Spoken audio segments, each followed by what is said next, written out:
क्या हम अपने विचारों और भावनाओं को जैसा हम चाहते हैं वैसा बना सकते हैं? प्रश्न: मेरे विचार और भावनाएं वाकई मेरे काबू में नहीं हैं। तो मैं जानना चाहता हूं कि क्या हम अपनी सोच और भावनाओं को बदल सकते हैं और अपने विचार और भावनाएं सचेतन रूप से पैदा कर सकते हैं? उत्तर: मन मुख्य रूप से याददाश्त के एक खास संग्रह के आधार पर काम करता है। यह याददाश्त का एक जटिल जाल है जो आपको एक विशेष लक्षण प्रदान करता है। यह याददाश्त आपके जीवन में जागते और सोते हुए हर पल में जमा हो रही है। आपने जो याददाश्त जमा की है उसके ज्यादातर हिस्से के बारे में आप अचेतन हैं, क्योंकि वह बहुत बड़ी मात्रा में जमा हो रही है। तो कई चीजें जो आप इतनी आसानी से करते हैं, उदाहरण के लिए 2 टांगों पर चलने जैसी साधारण चीज, वह बस आपकी हड्डियों और मांसपेशियों के कारण ही नहीं है, बल्कि आपके पास मौजूद याददाश्त के कारण है। शरीर याद रखता है कि चलते कैसे हैं। अगर आप वह भूल जाएं तो आप चल नहीं सकते। कर्मगत छाप: जब हम याददाश्त कहते हैं तो लोग मन के बारे में सोचने लगते हैं, लेकिन शरीर में मन की अपेक्षा बहुत बहुत ज्यादा याददाश्त होती है। आपके दादा के दादा के दादा की नाक आपके चेहरे पर लगी हुई है, क्योंकि आपके शरीर के अंदर किसी चीज को वह याद है। आपका शरीर अभी भी याद रखता है कि 10 लाख साल पहले कोई व्यक्ति कैसा था और अभी भी उसका असर दिखता है। तो शरीर की याददाश्त मन की याददाश्त से कहीं बड़ी है। इस याददाश्त को हम कर्मगत छाप कहते हैं। एक ऐसा समय था जब भारत में समाज आपकी कर्मगत छाप को संभालने की कोशिश कर रहा था। इसी मकसद से जातियां और गोत्र और दूसरी चीजें शुरू की गई थी, लेकिन वो अब पूरा खत्म हो गया है। तो आपको उसे अपने भीतर ही संभालना होगा। सचेतन स्तर पर आपके विचार किस तरह के हैं, वह बस उस याददाश्त से तय होता है जो आपने इस जीवन में अपने जन्म से अब तक सचेतन रूप से जमा की है।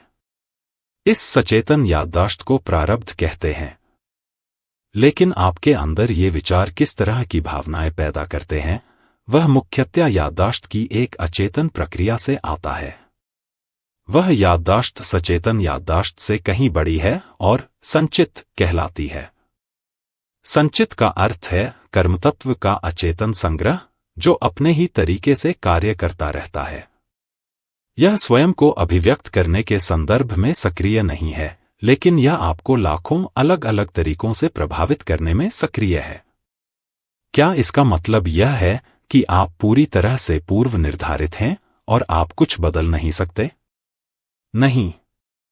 इसी आधार की वजह से आप मौजूद हैं।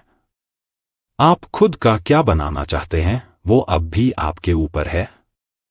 नियति कोई तयशुदा चीज नहीं है। नियति आपके शरीर के ढांचे की तरह है। यह आपका कद तय करता है, लेकिन यह हर चीज तय नहीं करता। आप इस ढांचे पर कितना भरते हैं वह आपके ऊपर है। दृष्टिकोण का सवाल: तो क्या आप अपनी सोच को बदल सकते हैं?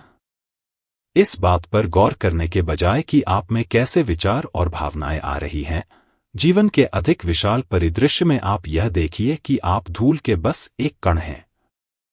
इस पूरे ब्रह्मांड में हमारी आकाशगंगा एक छोटी सी घटना है। आकाशगंगा में यह सौरमंडल एक छोटा कण है। उस छोटे कण में पृथ्वी एक और छोटा कण है। उसमें आपका शहर एक अत्यंत छोटा कण है। उस अत्यंत छोटे कण में आप एक बड़े आदमी हैं। लोग यह परिप्रेक्ष्य भूल गए हैं कि वो कौन हैं और क्या हैं। एक आध्यात्मिक प्रक्रिया का मतलब है कि अगर आप अनुभव के स्तर पर इसे नहीं देख सकते, तो कम से कम बौद्धिक स्तर पर इस अस्तित्व में आप अपना स्थान समझ सकते हैं।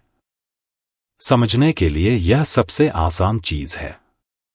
अगर आप इतना समझ जाते हैं तो एक नई संभावना खुल जाती है। आप अलग तरह से घूमेंगे, अलग तरह से बैठेंगे, अलग तरह से सांस लेंगे और जीवन को अलग तरह से अनुभव करेंगे। यह अत्यंत छोटा कण क्या सोचता और महसूस करता है वह महत्वपूर्ण नहीं है, लेकिन ज्यादातर लोगों के लिए वो जो सोचते और महसूस करते हैं वह घटित हो रहे अद्भुत ब्रह्मांडीय नृत्य से ज्यादा महत्वपूर्ण है। पूरे ब्रह्मांड में आज सब कुछ बहुत बढ़िया चल रहा है, लेकिन बस एक विचार आपको परेशान कर सकता है और आपको उदास कर सकता है। अगर आप बस यह देखते हैं, मैं जो सोचता हूं और महसूस करता हूं वह बहुत महत्वपूर्ण नहीं है, अगर आप अपने और अपने विचार और भावनाओं के बीच इस दूरी को ले आते हैं, तब वो एक सचेतन प्रक्रिया बन जाते हैं। एक बार जब आपके विचार और भावनाएं एक सचेतन प्रक्रिया बनते हैं, तब आप कई तरीकों से कर्मगत प्रक्रिया से आजाद होते हैं। अभी आपके विचार और आपकी भावनाएं दोनों ही विवशतापूर्ण प्रक्रियाएं हैं। जब यह एक सचेतन प्रक्रिया होती है, तब आप एक ऐसे तरीके से अचानक सशक्त हो जाते हैं कि लोग सोचते हैं कि आप सुपर ह्यूमन हैं। यह सुपर ह्यूमन होना नहीं है, बल्कि बस मनुष्य होना है।